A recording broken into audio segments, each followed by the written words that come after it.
Hello everyone. In today's video, we're going to be taking a look at rotating in place with a helicopter. Now, this is one of those tricky maneuvers it's one of those things that as a helicopter pilot, the only time you'd really have to do a lot of this is if you're trying to maneuver in a very, very confined space, so which is something that definitely happens from time to time. This one is a little tricky because of the impact of wind more than any other factor, in my opinion. Of course, another thing that makes it very challenging is the way the weather vane effect in flight sim is simulated right now. It has a very tired tendency to like anti-weather vane you. You like basically go backwards. It's funky. You'll know exactly what I mean when I demonstrate it the wrong way. So what I'm going to do right now is I'm here at Windham Airport in lovely Connecticut, and I'm making my way kind of towards the west end of the airport. And the reason I'm doing this, of course, is because I'm trying to go find the windsock. And the reason I really want the windsock here is because the windsock is going to kind of prove my point here. There it is. That's what I wanted to say. So I'm going to back off on the collective just a little bit, and I'm just going to go do a little bit of slowing. I love this. Slowing. See the slow? See the slow? You saw the slow, didn't you? And I'm just going to kind of skid this way. And basically what I'm doing is flying the helicopter sideways to sort of align myself with the wind here. There we go. Pay no attention to the fact my helicopter's traveling sideways. All right, helicopter's awesome. Oh, man, I love these things. And I know I'm not God's gift to helicoptering. There are people who are a million times more competent than I. I just really enjoyed them. So now right now I'm facing into the wind. So the wind's blasting us about 8. I think it's gusting up to like 13, 14, 15. So it is going to be a involved process to try to keep this thing steady. So the first thing I like to do is I like to steady the helicopter out and kind of get a feel for what it wants to do before I start fighting with it.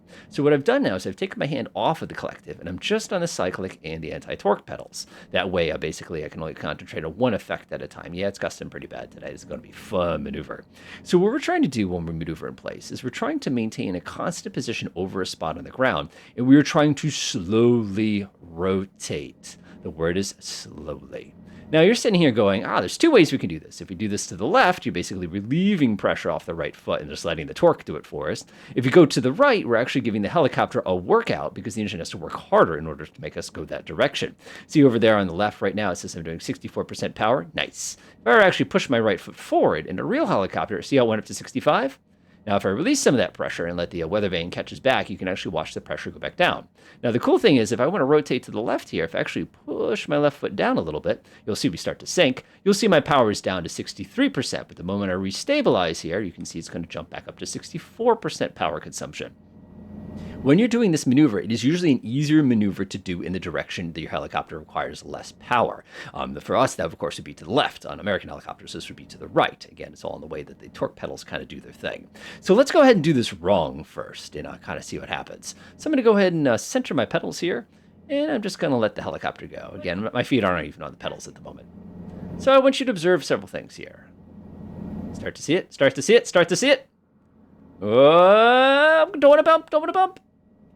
There we go. So a bunch of things happened there. First of all, you'll notice is that the helicopter accelerated as it rotated. The second thing you probably observed is the fact that our helicopter started to sink. Again, we don't have that strong headwind anymore, so we're going to lose some of that capability. So remember when I said this was a hard maneuver? It's going to test you. If you take your rotor out of ground effect, it might be a little bit easier, assuming your helicopter's got enough power to do this. If you're doing this in like a Robinson 22, you might not be able to sit here like this. You might have to stay kind of low just for the, again, rotor and ground effect.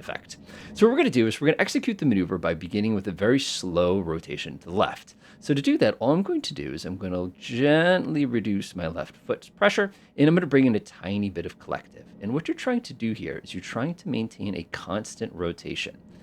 Whoa, see how it starts to slow? Let it go. Let it go. There it goes. See how it starts to slow? There's the weather vane effect grabbing us. And again, that's a strong gusting wind, so it's going to give you a pretty good run for your money there. It's going to accelerate. It's going to accelerate. Catch it with your foot. Catch it with your foot. And apply a little bit of collect. Oh my gosh, that effect is a lot stronger than it is in the real world. All we're trying to do now is, again, enjoy that effect. There we go. Just going to enjoy the rest of our rotation here. Remember to bring in some collective as we go in.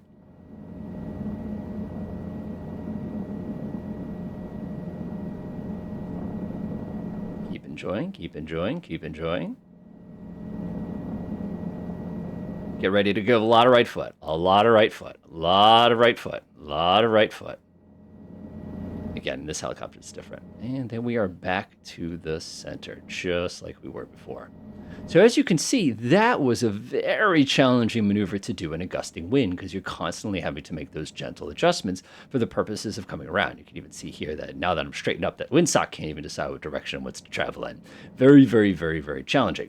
The other thing you probably observed is just how aggressive the helicopter wants to basically go when you're away. So what I'm going to do now is I'm actually going to take my helicopter. I'm going to spin it the other direction. Just got to do a nice little 180 here. There we go. And we're going against the rotation there, so it's a little bit harder. And notice your helicopter wants to fall out of the sky. There we go. I'm going to pull this up just a little bit, and now we're pretty settled. Again, the wind is pushing us very aggressively from the back, and you can see all these crazy angles, and now you're fighting the weather vane effect. You are fighting just about everything under the sun to keep this with the wind directly behind us at this moment. So what we're going to do now is we're going to execute the same maneuver, but we're going to do it in the opposite direction. And the reason we're going to do it in the opposite direction is to show you what's going to happen as we cut across the wind here. So let's go ahead and gently turn right. That guy in the van's probably looking at me funny going, what is this guy up to today? Very easy to control your speed in this direction because of the way the torque hits you. All right, pulling into the wind, pulling into the wind. It's going to pick up speed. There's the weather vane. Give it a good blast. A little bit of forward cyclic here. And remember, you're trying to stay in the same spot of the ground. Get ready for a lot of resistance right here. That's real good right there. Get a little bit of collective. Pull it back, cyclic towards you, cyclic towards you. And there you have it. You have yourself a turn in place. Now, when you're practicing these maneuvers, one of the things you probably observed, it was much easier to do the maneuver, first of all, in the opposite direction you normally have to push the pedal. But actually, in the direction you normally have to push the pedal. But the other thing you probably observed is the fact that as we did it away from the wind, it was easier to control our position on the ground. Into the wind, it was harder to kind of correct for it, which is, again, not unusual, especially with gusts like that. Now, you're probably saying, now, what kind of applications can you do if you really, really want to take this thing way too far? Well, if you want to take this thing way too far, which is the correct amount of too far to take anything, in my opinion, one of the challenges you can do is you can try to see how tight of a space that you can keep a helicopter in. These are the confined space operations, they call them. So I'm going to go ahead and run down at the end of this little run here, and we're going to attempt to stay within the runway. And again, this is one of the great applications of maneuvers like this, so you can actually see where you would need this and basically turn ourselves around. Let's pretend, for example, that we're downtown New York City right now, and there's buildings on all sides of us, and we went, as we're coming down this alleyway, there's a giant building in front of us, there's a giant building to the side, and we need to get this helicopter turned around inside this space, which is one of the reasons why these maneuvers are so useful. And again, we pick our target on the ground. I'll go ahead and use the 1/8 there. Looks pretty good. Give it just a little bit more collective. Looks pretty good. We're going to spin ourselves around. Again, it's so much easier to do these maneuvers in the direction. And now we're all the way around. Whoa, without bumping the ground. Got a little fast there. It's okay, though. And now what we're going to do is we're just going to go ahead and accelerate out of these walls of buildings, just like that. And we could see that entire operation there was done with a crosswind to give you an idea of just how tricky these little spots are, but at the same time. Now, for those of you who use various assists built into Flight Sim, you have to kind of be mindful because it's going to fight you, even though you can almost like over the controls, and it's usually pretty darn safe. Now, if you're doing this with an Xbox controller, woo-wee, good luck to you, kind of a thing like that. One fun thing we can do, of course, is we can try to stay within the taxiway. Oh, I just don't think we got enough torque for that. Oh, we did okay. We did okay. That was 115% power there, so my mechanic is going to kill me for that.